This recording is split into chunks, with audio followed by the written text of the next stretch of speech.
Perjanjian Hudaybiyah, jalan damai menuju kemenangan besar.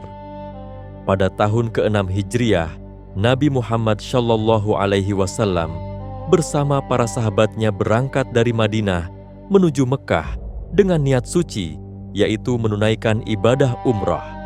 Mereka tidak membawa senjata perang, hanya perlengkapan perjalanan dan hewan kurban.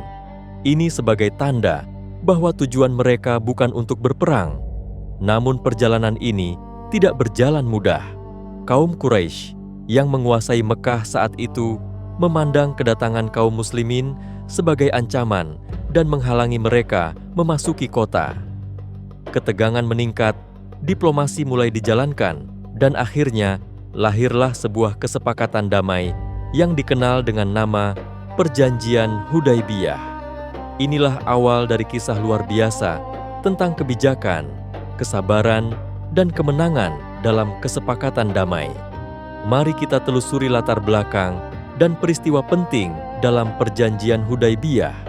Setelah hijrah ke Madinah, kaum muslimin beberapa kali mengalami konflik dengan Quraisy, termasuk Perang Badar, Uhud, dan Khandaq.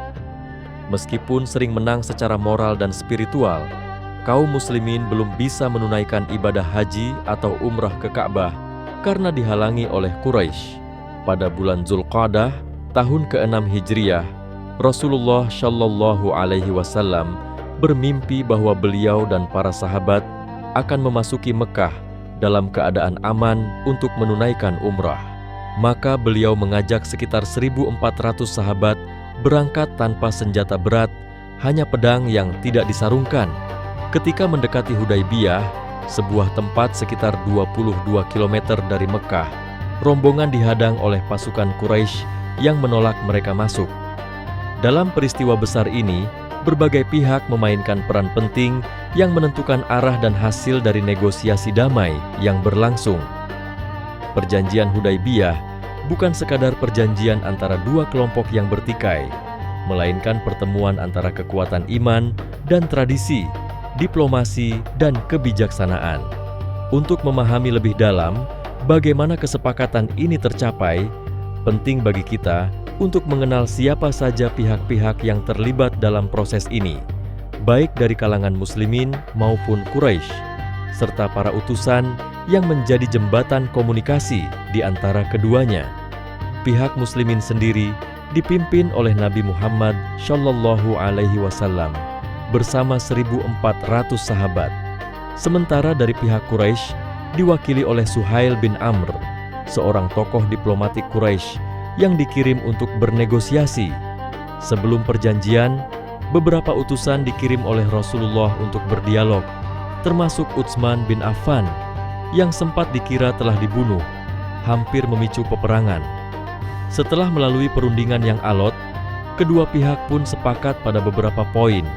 Di antaranya kaum muslimin tidak boleh melaksanakan umrah tahun itu, tetapi boleh kembali tahun depan selama 3 hari.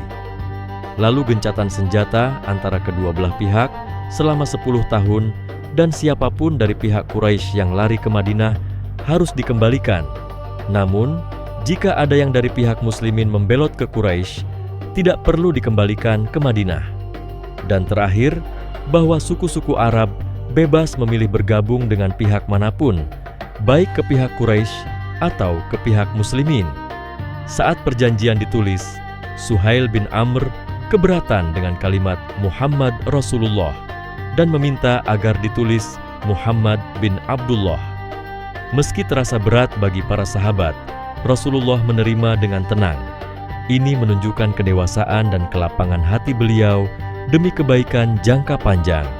Dalam momen-momen kritis menjelang dan selama perjanjian Hudaybiyah, sosok Nabi Muhammad tampil sebagai pemimpin yang penuh kebijaksanaan dan kesabaran. Tindakannya tidak hanya mencerminkan kejeniusan strategi, tetapi juga kedalaman akhlak dan visi kenabian yang jauh melampaui kepentingan sesaat. Beliau menghindari provokasi meskipun situasi genting dan tetap menerima syarat-syarat berat demi tujuan damai yang lebih besar. Selain itu, Nabi juga memberikan keteladanan dalam diplomasi, bukan hanya mengandalkan kekuatan, dan mendorong para sahabat untuk tetap sabar, meskipun banyak yang kecewa saat itu. Ketika para sahabat merasa berat dan kecewa dengan isi perjanjian, Nabi tetap tegas dan menenangkan mereka dengan penuh hikmah.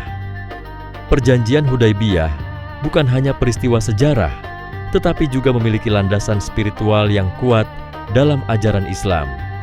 Allah Subhanahu wa Ta'ala menegaskan makna dan hikmah besar di balik perjanjian ini melalui wahyunya. Allah berfirman, "Sungguh, kami telah memberikan kepadamu kemenangan yang nyata," seperti tercantum dalam Al-Quran Surah Al-Fath ayat 1. Ayat ini turun setelah perjanjian Hudaybiyah, menunjukkan bahwa kesepakatan ini adalah kemenangan besar, meskipun secara lahir tampak tidak menguntungkan. Perjanjian Hudaybiyah adalah bukti bahwa kemenangan tidak selalu datang melalui peperangan.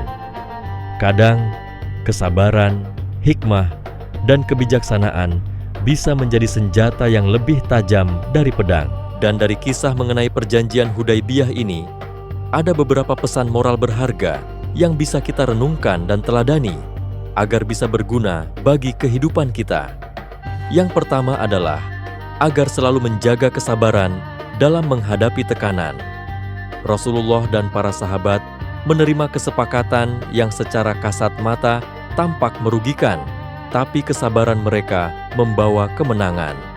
Yang kedua adalah bahwa kedamaian harus lebih diutamakan. Islam mengajarkan bahwa damai lebih baik daripada pertumpahan darah, selama tidak mengorbankan prinsip akidah. Yang ketiga adalah agar selalu berkomitmen terhadap perjanjian.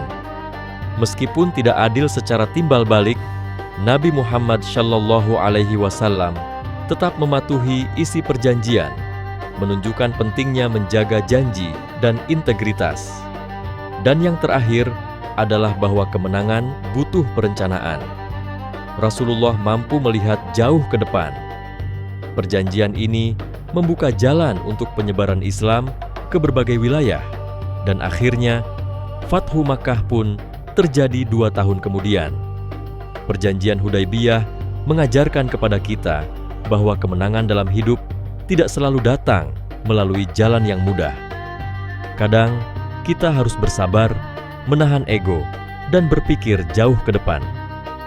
Rasulullah Shallallahu Alaihi Wasallam menunjukkan kepada kita bahwa keberhasilan bukan hanya soal menang dalam pertempuran, tapi juga menang dalam menjaga akhlak, kesabaran, dan komitmen.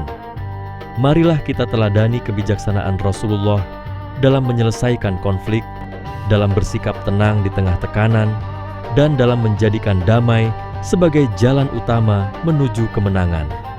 Dan semoga kisah ini dapat membangkitkan semangat kita untuk menjadi pribadi yang sabar, adil, dan berjiwa besar dalam menghadapi ujian hidup. Amin ya Rabbal Alamin.